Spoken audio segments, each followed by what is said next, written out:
Hello and welcome to the Spiked podcast. I'm Fraser Myers, and with me as ever we have Spike's deputy editor Tom Slater. Hello. And Spiked columnist Ella Whelan. Hi. Coming Up on the show, vaccine passports, woke homophobia, diversity managers and more. So the government has finally made up its mind that it is going to introduce vaccine passports for nightclubs and other large venues or crowded indoor venues. Tom, what have you made of this decision?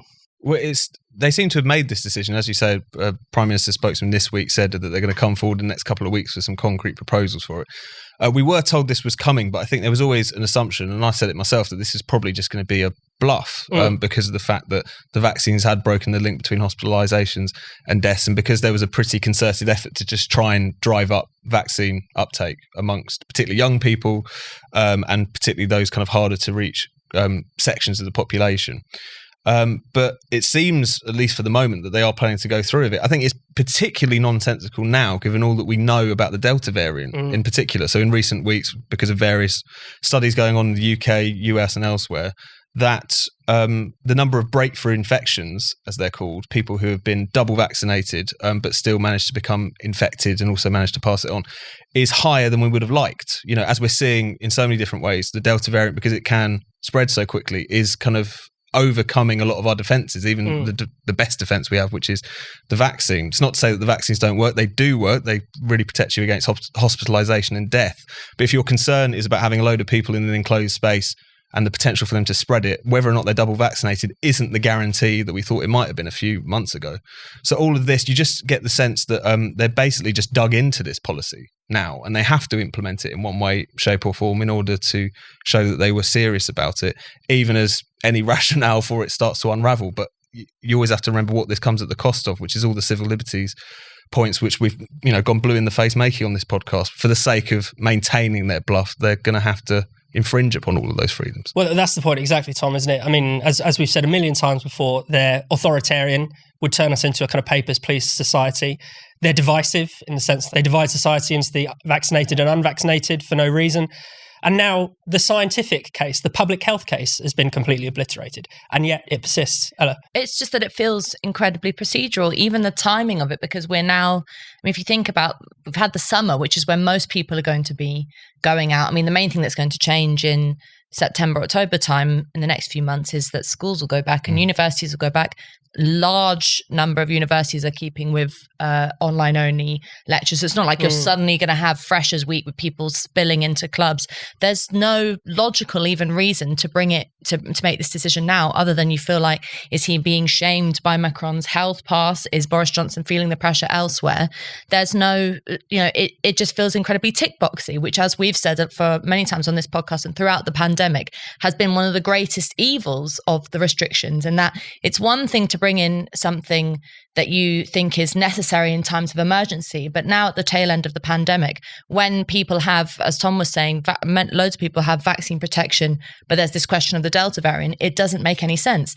And it's been made the case in a number of places, even actually, thankfully, some of the papers and commentators who were very, very much pro-lockdown and really hardline on this are even themselves now saying that if you're looking to target people who haven't been vaccinated, bringing in these kind of basically mandatory vaccines by the back door, because if you're saying you have to have a vaccine to enter into areas of society, it's going to put people off getting it. And that's the main thing, getting those people who haven't been vaccinated yet vaccinated.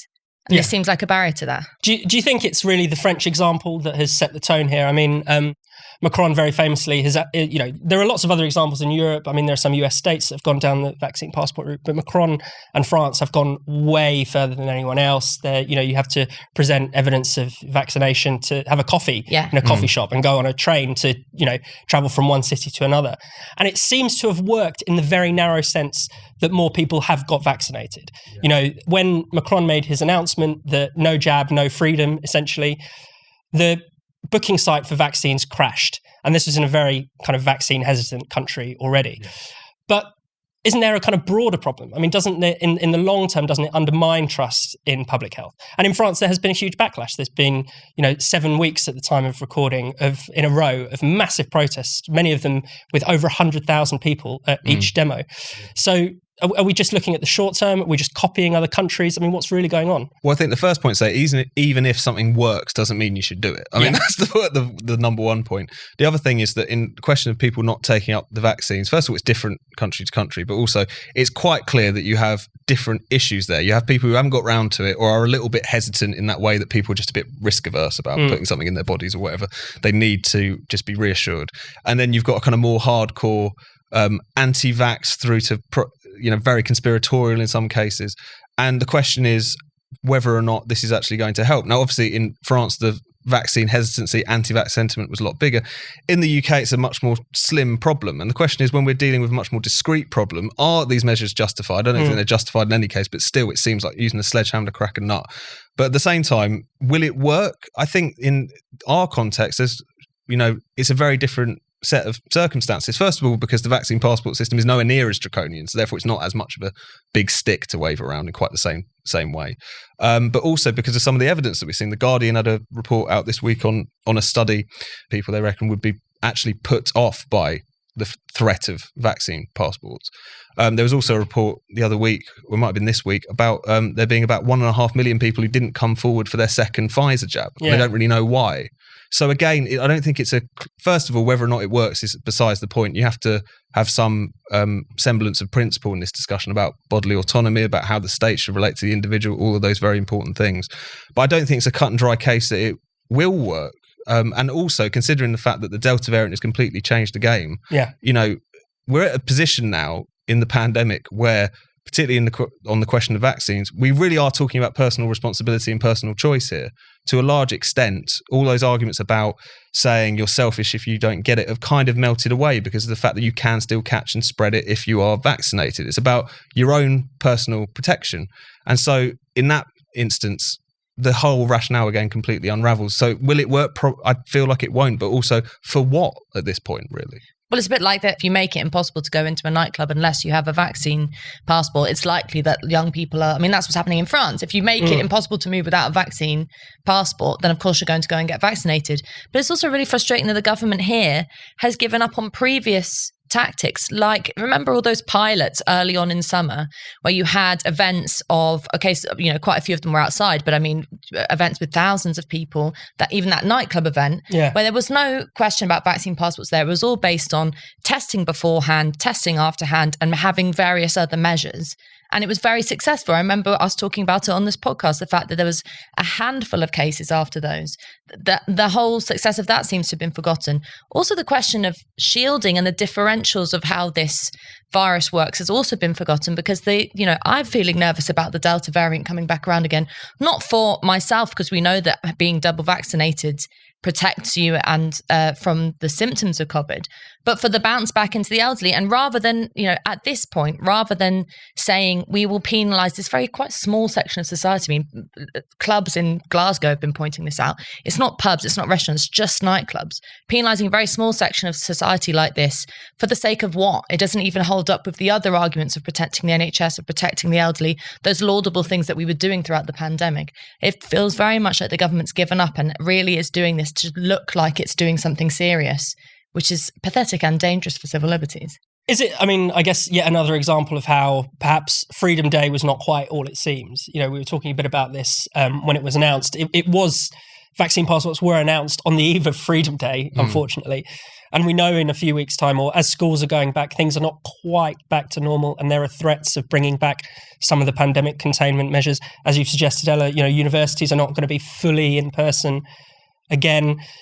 Are we just still, after all this time, after all this effort with vaccination, unable to put the pandemic behind us? Well, I think that's it. And I think that's the big problem that we're confronted with, is that really to declare that this is over is just requires a shift in mindset, really. It's to try and unpick that level of fear in the population that was engendered at the beginning of the pandemic. Also just willing to kind of leave this behind us, to let it kind of settle into the mix of threats and health threats that exist in society that need to be mitigated, given that over the past 18 months we've been focusing myopically on one particular issue.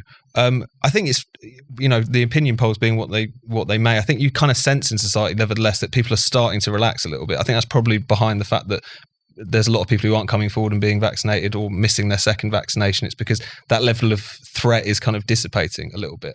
But at the same time, when you've got a government which it seems like more than anything is terrified about public opinion as they can narrowly read it, are therefore incapable of leading on this, which is to say that, of course, COVID hasn't gone away. It's never going to go away, but we're about as safe as we ever could be, and we need to get back to normal life. We need, as you say, to leave this behind us. They're incapable of showing that level of leadership, really. I mean, you kind of feel that they're just hoping that events will pan out in such a way that they can be behind public opinion in making that kind of statement. But you do have to lead in situations like this, especially when they set the terms of the debate in the first place and set that level of fear and threat in society at the beginning of all of this. You're watching the Spiked podcast. If you're enjoying the show so far and like what we have to say, then why don't you consider becoming a Spiked supporter? Spiked Supporters is our thriving community of people who donate to Spiked. If you give £5 or more per month or £50 or more per year, you can become a Spiked supporter and get a whole load of extra perks. Spiked supporters can comment on articles, get free and discounted tickets to events, get a discount on all the items in our shop, and you can bookmark articles as you browse the Spiked website. This is our way of saying thank you to those of you who fund our work. Spiked is completely free, and it always will be. So we're incredibly grateful to those of you who hand over your hard-earned cash to make sure that anyone, anywhere can access Spiked. If you don't give to Spiked yet, then now is the perfect time. Just head to spiked-online.com/supporters to set up your donation and your Spiked supporters account. That's spiked-online.com/supporters. Thank you. And now back to the Spiked podcast. So we talk a lot on this podcast about the many clashes between feminists and trans activists. But there's also a kind of conflict emerging between gay rights activism and trans activism as well. So we saw it this weekend. Alexander Bramham, a gay man who was wearing a T-shirt in support of the LGB Alliance, which stands for lesbian, gay and bisexual rights. And he was at a protest and he was booed and jeered with the chants, "Trans Lives Matter." Tom, do you want to tell us a bit about this very strange episode? Yeah, so it is very strange. So we interviewed him on Spike this week, or Paddy Hannam interviewed him on Spike this week. And so he showed up at this protest, which was against Manchester Pride, the kind of organisers of Manchester Pride. So there was a lot of LGBT activists there. Again, the usual complaints about the fact that it becomes really commercialised and all the rest of it, mismanagement, not enough money going to charities, all that kind of stuff. So he wanted to go as a supporter of the LGB Alliance to show support for this, basically. And according to his account, whilst there are a few people who were kind of asking questions earlier on in the day, it just turned nasty at one point where one individual came up to him and started shouting at him. And the footage is quite remarkable. You know, he gets completely kind of pushed out of the crowd. He then has to, he seeks out the police who kind of lead him away, whilst everyone kind of jeers at him and chants "Trans Lives Matter" over and over again at him. And what was interesting about it also was the kind of aftermath. So you had Owen Jones, you had Pink News, you had various different kind of outlets basically sort of celebrating this pretty ugly spectacle.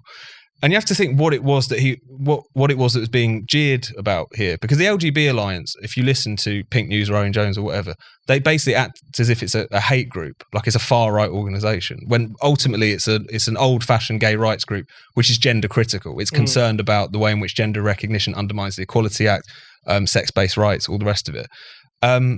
To suggest that membership of that organisation in and of itself makes you a transphobe, in and of itself means that you're not really part of the community, quote unquote, and should be pushed out if you try and represent yourself at an event like that, just shows the level of intolerance that exists in this discussion. I mean, I think it's fair to say it's going to be on the part of a small number of activists. I think there'll probably be a lot of people at that protest didn't know what the LGBT Alliance was. You know, you might have to be very into the kind of internecine kind of politics of this to fully understand that. But the way in which, just for making those pretty reasonable points, I think, and for also saying, as Simon Fanshawe and other people involved in the kind of gender critical wing of the gay rights movement has said, that they just feel like LGB issues are distinct from T issues, if you like. They are treated as if Nick Griffin showed up. Yeah. And listening to him and listening how just reasonably is how much he was kind of falling over himself, really, to say that this isn't about trans people. We need to have dialogue and all the rest of it. If that becomes a hateful proposition at this point, it just shows you how toxic this debate has got and how much there is one side, really, let's face it, who is trying to enforce orthodoxy on this basis. I mean, Ella, there is a conflict there, isn't there, between saying essentially that gender is entirely a social construct, that it's something that can be, and even sex is a social construct, and an idea like homosexuality, where you're same sex attracted to someone. Yeah, I mean, this on the face of it, you look at this and forgive me for thinking it's kind of like those sort of lefty in-faction fightings. But what's that Monty Python joke people's about? Front of Judea, Judean people's front. Yeah. But as Tom says, it's more serious than that, because rather than this being your kind of average sort of intersectional politics infight where you are having to pick through the weeds of which group represents what, there is a concerted effort to crack down on people who are critical of the idea that trans rights, and more importantly, the idea that sex is something that can just be thrown about, one thing one day, another thing another day, and is a social construct and completely fluid, that those people are bigoted. And the word bigot was thrown at him in the crowd. Pink News and others were published articles celebrating the fact, quoting people saying that it was brilliant that a bigot was kicked out of the crowd. It's really important to state that the LGB Alliance has never said anything about endangering transgender people's lives, about limiting their rights. It's got charity status, much to these people's chagrin, but yeah. And it's annoying that you have to point it out, but you do have to point it out because the way in which they're talked about is so biased. But for the conversation and people who are campaigning for trans rights in that very small way, usually on social media, which is very intolerant of discussion. It's very kind of hardline about the idea of sex not being real and all that kind of thing. What they often say is that they are just the modern iteration of the gay rights campaigns. They draw a line from the marches that happened in the 60s, 70s and 80s right up to the multicolored, multifaceted flag of the LGBT plus thing now. And actually what they're saying is, as you've pointed out, Fraser, is very different, because whereas freedom around sexuality was always something that was championed by gay rights activists, the idea that you should be free to love who you are. Actually, the whole born this way argument was often forefront at the centre of arguments. Now there is a kind of a desire to, in a bid to chase fluidity, a desire to almost in some cases eliminate the idea of differentials between homosexuality, between gay men, between lesbian women. And we know that the kind of push, in particular among young people, to suggest that any young girl who's a bit tomboyish or any boy who's a bit, who likes wearing dresses, it really is as crude as that, should transition in a way that I'm sure makes many lesbian women and gay men feel very uncomfortable, because it, as they have put it, and many commentators have put it, eradicates their way of understanding themselves and eradicates their way of life. Rather than this being, at a time when there's lots of discussions about gay rights, particularly globally, about the importance of pushing back on bigotry or inequality, rather than coming together in a kind of genuinely inclusive argument for freedom around sexuality and freedom around expressing your gender, the vicious end of the trans right activism side of this seems to just want to alienate people, and that's unfortunately what they did to this man on this march. Yeah, and the fact that it isn't a continuation of the gay rights movement has been underlined by people like Simon Fanshawe, the founder of Stonewall, by the actor Simon Callow, who has come out and criticised many of Stonewall's stances, and he himself, echoed this worry you mentioned of young gay boys potentially being pushed down the trans path. In fact, this is an adult concern as well. Katie Herzog appeared on the Brendan O'Neill show this week, and she's talking about many of her lesbian friends who have miraculously, all of a sudden decided to transition, many of them all at a similar kind of time. They were once, radical lesbians who hated men, and now they are men. It's a very kind of interesting social contagion that we should at least be able to debate about, but at least be able to talk about, but those in the kind of trans camp don't want that discussion. And it is rehabilitating, homophobia. There's no two ways about it. I mean, you see this particularly with the discussion about genital preference, which is a strange phrase, but still this kind of idea that lesbians who don't want to sleep with trans women in possession of a penis are bigoted. And there was actually a really good discussion about this on Andrew Doyle's GB News show on the weekend, and we had two young young gay man and a young lesbian woman respectively talking about this. And not only does this kind of echo a lot of the things, all she needs is a good shag. If you don't happen to, be attracted to someone, then there's something wrong with you. I mean, these are pretty obvious echoes of some very ugly, bigoted arguments from previously, but also the kind of unpleasant pressure this heaps on particularly young people was a point that kind of came up. People who are still kind of potentially coming to terms with their own sexuality suddenly find this whole new politics and expectations kind of layered on top of them. It can be really damaging, surely. And you just think, if nothing else, you should be able to talk about this. And all of the participants really in this discussion, aside from a handful of people, genuinely do just want to have this discussion. They have concerns. As we said previously, a lot of these people would be natural allies of the trans movement if it hadn't been captured by this very extreme gender ideology. But that just seems like it's impossible to take place. You dissent at all, you're a hate monger. And I think that's what the stories from the past week have definitely demonstrated.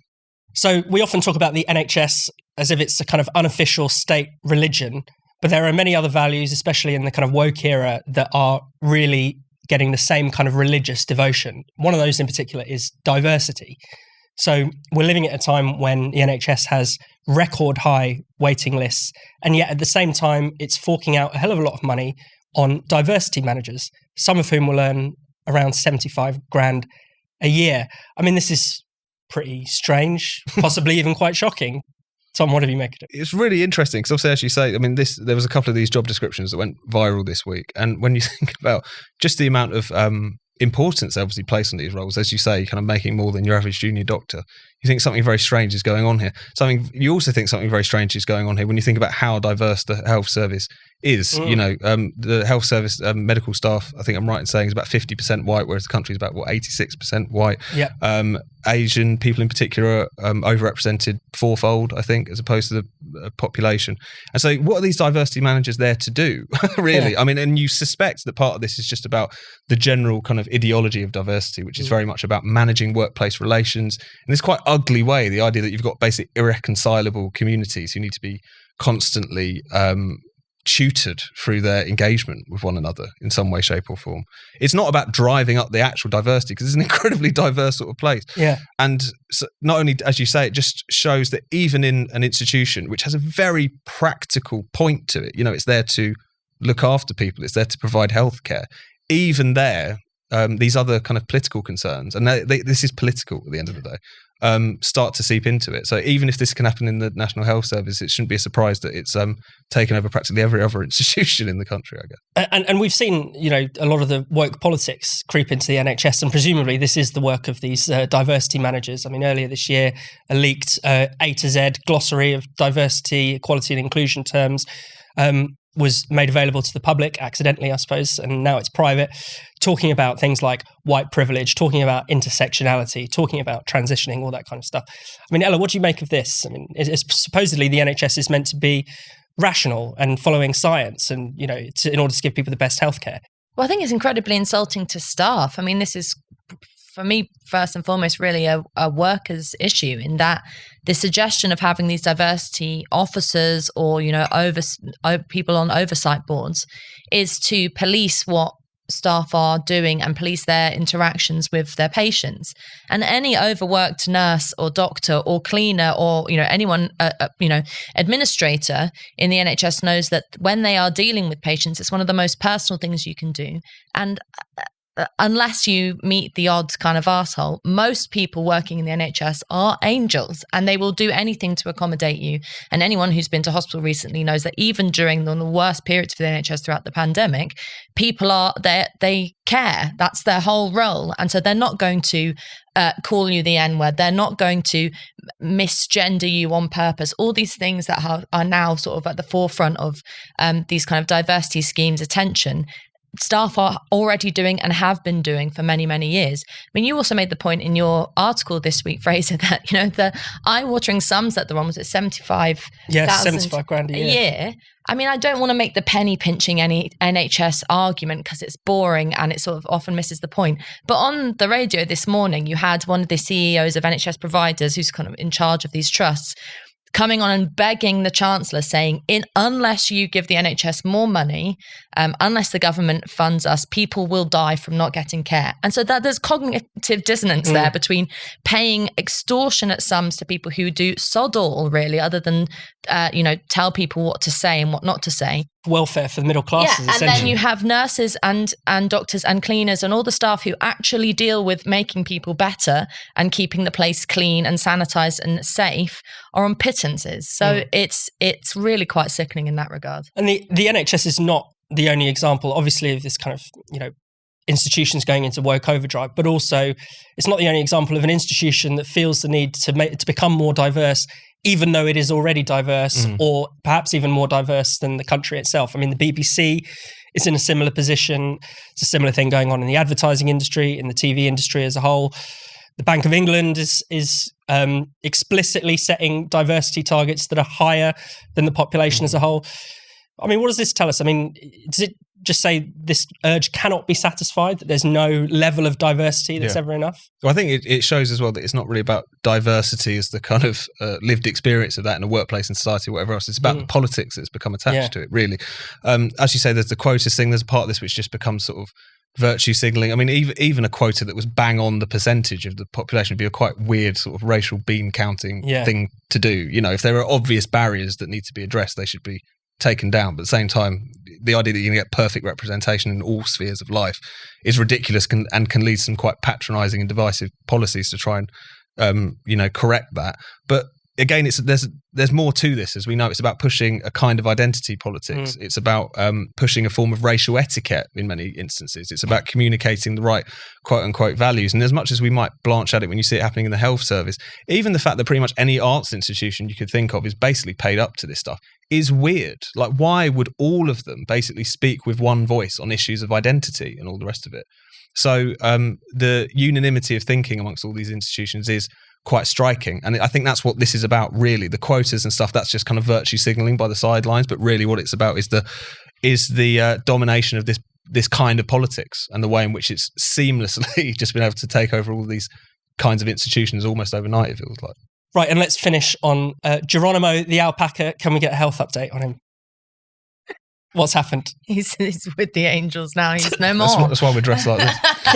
But it's a sad thing. We should stress that it's sad for Geronimo. Yeah, it's sad for the owner. It's sad for his own. It's sad for his millions of supporters and all the rest of it. But it was a very strange time. There's no two ways about it. I can't remember a sort of period of protracted controversy over something which, while sad, was cut and dry. We talked about it a few weeks ago. He did have bovine TB that did threaten other animals, and that also could have threatened livestock and farmers and their businesses and all the rest of it. He did take 2 tests. It was quite clear that he had to go. It's a sad business. But I think what's interesting about it and what's ridiculous about it is just the way in which you see in this, also the pen farthing case, just the way in which a very vocal section of the public seem to care about animals almost in the absence of any of those other more practical concerns, but also in relation to human beings. I mean, the people who were sent by DEFRA to go and deal with him, they were met by this kind of crowd of jeering people, firing water pistols at them, that it was live streamed to try and shame them, that to kind of cover their identities and all the rest of it. So just the amount of kind of vitriol which was unfurled at people who were just doing their job for something which did have to happen, I think just showed how slightly wonky some of our kind of feelings towards kind of these issues and animal rights issues is at the moment. That's right. I mean, it's sad, but common sense has been restored ultimately. Yeah, but then there is a lack of common sense when it comes to dealing with animals, because while the Geronimo thing, I think, was obvious to lots of people that, and even in terms about cruelty, I mean, dragging the poor animal around and it running, I mean, the Daily Mirror reported it like it was a war zone, like, and all the other alpacas were kind of looking at the side. All this kind of thing. Well, there wasn't a very pleasant way for the animal to go, because it was full of stress. So you could make that argument. But when you compare it with the pen farthing example, where you have, people with the ear of the Prime Minister, like Carrie Symonds, rumoured to be involved with somehow getting this kind of crony project by pen farthing with his animals in Afghanistan to charter a plane that could have been filled with people at a time of serious crisis. People are dying, people are queuing up in sewage. It's just unfathomable. And the more important thing to ask is the reason why pen farthing is a great example is who goes through combat, who sees things, the horror that you would see in wars, in war zones, the difficulty of human suffering, and then set up a charity for animals. I mean, it's like the kind of when you watch the donkey home adverts in places where people are still living in abject poverty. There's a real challenge now to the idea, I think we made this point on the podcast a few weeks ago, of human superiority and prioritizing human life over animal life. I mean, in particular, the fact that the animal sentience bill is going through the House of Commons and the House of Lords, I think, at the moment. We could be marching into quite a difficult scenario for making distinctions between where animals are less valuable than human life. And that doesn't make you some kind of horrible, cold-hearted person that, I know we laughed at the start, but no one cheers about animals dying. It's unpleasant.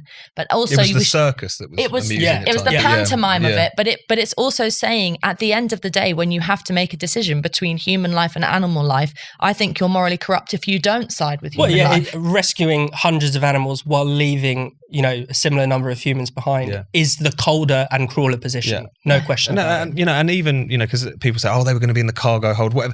Just the amount of time this took up. The fact that you had Ben Wallace, issuing kind of Twitter statements into the wee hours, the amount of calls that MPs were reportedly having to deal with, even that, and the fact that you've got, a runway, which you're trying to charter flights out constantly to get people out, suddenly this is something that has to be dealt with. I mean, even on that basis, it's obvious that this was completely wrong.